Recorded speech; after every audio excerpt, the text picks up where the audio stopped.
আসসালামু আলাইকুম। আপনারা সবাই কেমন আছেন? আশা করি সবাই ভালো আছেন। আপনাদের দোয়ায় আমিও ভালো আছি, আলহামদুলিল্লাহ। এই যে আজকে সকাল সকাল কিচেনে চলে আসছি, আপনাদের সঙ্গে সব কিছু আজকে রান্না বাড়া অনেক কিছুই শেয়ার করব। এই যে আমি প্রথমে হাঁসটাকে কেটে নিচ্ছি, ওইদিকে গরুর মাংস, চিংড়ি মাছের মালাইকারি করব, নারকেলের দুধ দিয়ে বেগুন টক করব। এইগুলাই, বেশি কিছু না। পাঙ্গাস মাছ ভুনা করব। যেহেতু আমার দুইটা বোন আসছে রাত্রে, গতকাল রাতে আমার দুইটা বোন আসছে, আজকে চলে যাবে, কিন্তু আমি যেতে দিই নাই, ওরা সকালে চলে যাবে। এই যে আমি গরুর মাংসটা চুলায় উঠাই দিছি, এদিকে বেগুন মাখায় রাখছি, এদিকে মাংস হলুদ দিয়ে দিচ্ছি, এবার দিয়ে দিব মরিচের গুঁড়া, এবার দিব জিরার গুঁড়া, এবার লবঙ্গ, গোলমরিচ, ডাল, ফল সবই দিয়ে দিচ্ছি।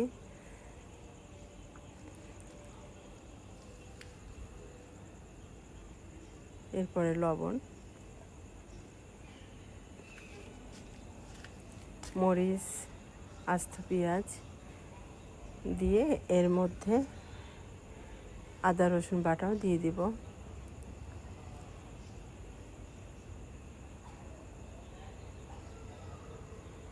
আদা রসুন বাটা দিয়ে দিচ্ছি।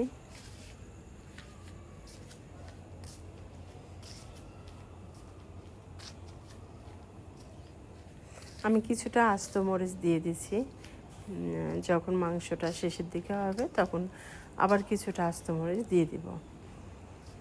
এখন এই যে মাখায়ে চুলায় উঠাই দিয়ে দিছি। এখন আমি মাছটাকে ভেজে নিচ্ছি, এদিকে মাংসটা হচ্ছে। ওইদিকে মাংসটা আমি প্রেশারের মধ্যে মাখাবো, যেহেতু মাংসটা অনেক শক্ত, মাংসটা এত ভালো ছিল না, ওই জন্য আমি মাংসটা আজকে প্রেশারে দিয়ে দিছি। কারণ আমি যখন বেশি মাংস রান্না করি আমি প্রেশার কুকারে দিই না। আজকের মাংসটা একটু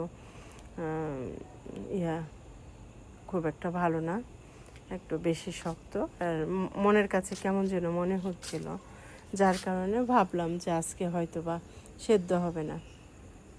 তাই আমি প্রেশার কুকারে ভালো করে কষায়ে শীষ দিয়ে দেব। এখানে আমার মাছ ভাজি হয়ে গেছে, পাঙ্গাস মাছ ভাজি। এখন আমি চিংড়িগুলা ভাজি করে নেব।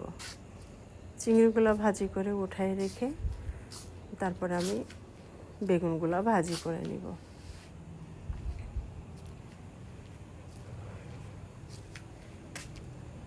আমি বেগুনগুলো ভাজি করে নিচ্ছি। আমার বোন দুইটা আসছে, ভালোই লাগছে। আমার বোনগুলো এসে খুবই মন খারাপ করছিল যে আমাদের এই বাড়িতে অনেক আগে আমার শাশুড়ি ছিল, তার সঙ্গে খুবই ভালো সম্পর্কে ছিল আমার বোনদেরকে। সে নিজের মেয়ের মতো করে দেখেছে তাদেরকে। বারবার মিস করছিল, বারবার আমার শাশুড়ির কথা উঠাচ্ছিল, মন খারাপ করছিল। আমার শাশুড়ি যে খাবারগুলো পছন্দ করতো, পিঠা, চিতই পিঠা বলে, তারপরে অন্য অন্য কিছু ফলমূল নিয়ে আসছিল গ্রামের বাড়ির, যেগুলা গ্রাম্য ফল, সবজি, আমার ওই বোনটা এগুলো নিয়ে আসছিল। আর বলছিল তালের রস, পিঠা, অনেক কিছু নিয়ে আসছে। তো বারবার মিস করছিল মামিমার কথা, যে মামিমা এগুলো পছন্দ করতো। আমি এগুলো যখন নিয়ে আসতাম মামিমা অনেক খুশি হতো।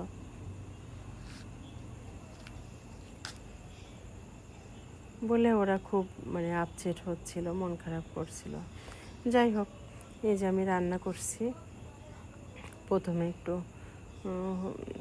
আদা রসুন বাটা তেলের উপর দিয়ে ভালো করে কষাই নিয়ে আমি বেগুন ভাজিটা এর মধ্যে দিয়ে দিচ্ছি। আজকে আমার মনটা একদমই ভালো না। আমি যখন ভয়েস দিই তখন আমার শরীরটাও ভালো না, আমার অনেক জ্বর চলে আসছে সন্ধ্যার পরের থেকে। আমি খুব অসুস্থ ফিল করছিলাম। অতিরিক্ত গরমে আজকে একটু অসুস্থ হয়ে গেছি। এই যে আমি মশলাটা কষায়ে পানি দিয়ে বেগুনটা দিয়ে আমি একটু তেঁতুলের রস, ঘি এইগুলা দিয়ে যখন একটু রসটা শুকায় যাবে পানিটা, তখন আমি নামাই ফেলেছি। এখন আমি চুলায় দিয়ে দিব চিংড়ি মাছটা। এই যে আমি পেঁয়াজটা একটু হালকা লাল লাল করে ভাজি করে নিয়েছি। আদা রসুন বাটা দিয়ে দিচ্ছি, দিয়ে কিছুক্ষণ নাড়াচাড়া দিয়ে এরপরে পানি দিয়ে একটু ভালো করে কষায় নিচ্ছি।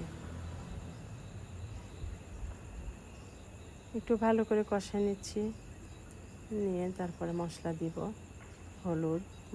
হলুদ, মরিচ, লবণ, জিরার গুঁড়া, গরম মশলা সবই এর মধ্যে আমি দিয়ে দিচ্ছি। তেজপাতা দিয়ে আমি একটু টমেটো দিয়ে দিচ্ছি, দিয়ে আমি পাঙাশ মাছটা আমি ভুনা করে নিচ্ছি।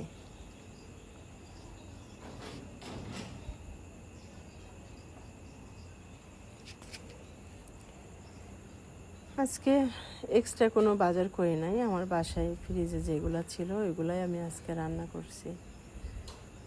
আজকে আমার বাসায় আমার ছেলেও খাবে না, ওর দাওয়াত আছে। আমার শুধু বোন দুইটা আসছে, ওদের জন্য আমি রান্না করলাম। সাঞ্জু আসছে, বোনের মেয়ে, আর আমার দুইটা বোন, আমি, আমার মেয়ে শাপলা, এরাই আর কি। এই যে আমার মাছটা মশলাটা ভুনা হয়ে গেছে, মাছটা দিয়ে এখন আমি গরম মশলার যে গুঁড়া টুড়া দিয়ে দিছি। এদিকে আমার মাংসটা হয়ে গেছে ততক্ষণে। এখন মাংসতে যে গুঁড়া মশলাটা দিয়ে ওই মশলাটা আমি দিয়ে দিচ্ছি। এখন আমি দিয়ে দিব চিংড়ি মাছটা ভাজি করে নিব।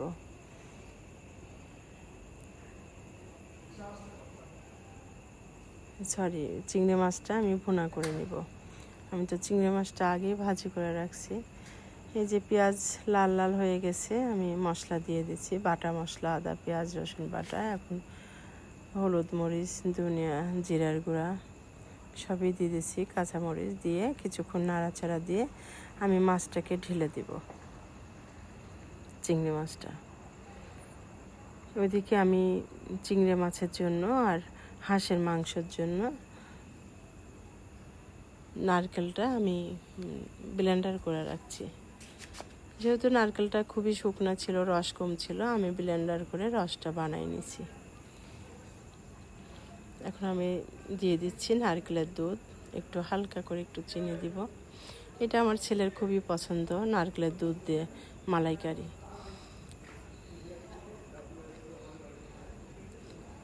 এখন তেল দিয়ে দিচ্ছি, পেঁয়াজ মরিচ সব কিছু তেলের উপরে দিয়ে আমি ভালো করে কষায় নিব। নিয়ে মশলা দিয়ে দেব, লবণ দিয়ে দিচ্ছিলাম,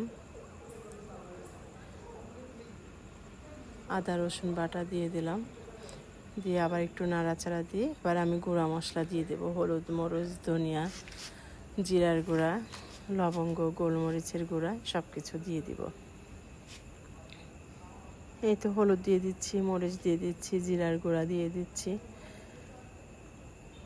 গোলমরিচের গুঁড়া দিয়ে দিলাম, লবঙ্গ, গোলমরিচ। এখন দিয়ে দিচ্ছি আমি হাঁসের মাংসটা। এখানে 2টা হাঁস আছে, অনেক আগে আমি গ্রামের বাড়ির থেকে নিয়ে এই 2টা হাঁস আমার বোন পাঠাইছিল।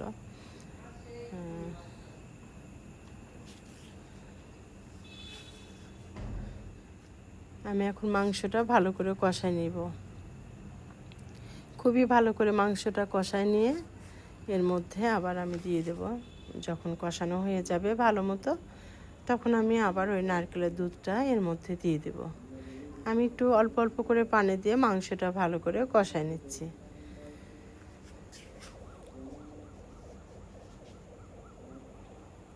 হাঁসটা একটু মানে ছোট বাচ্চা হাঁস ছিল, যেহেতু প্রেসারে দেওয়া লাগে নাই, এর মধ্যে হাঁসটা সিদ্ধ হয়ে গেছে।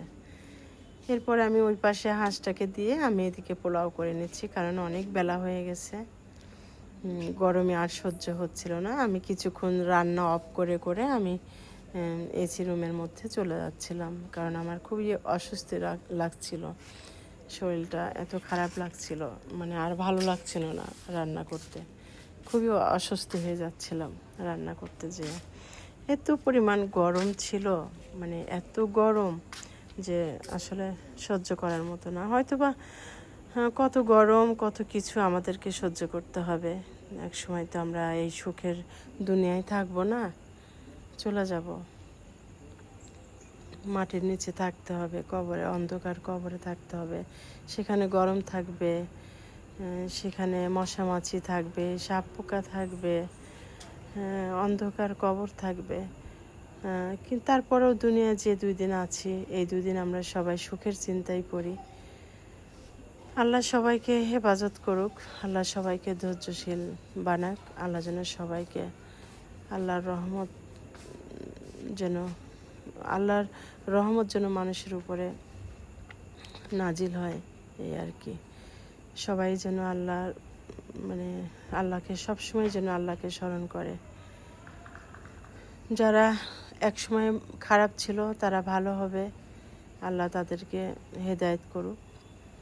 যারা মানুষকে অপমান করে, বারবার কষ্ট দেয়, কিছু মানুষ আছে মানুষকে হক নষ্ট করে, কষ্ট দিয়ে কথা বলে, আল্লাহ যেন তাদেরকে হেদায়েত করে।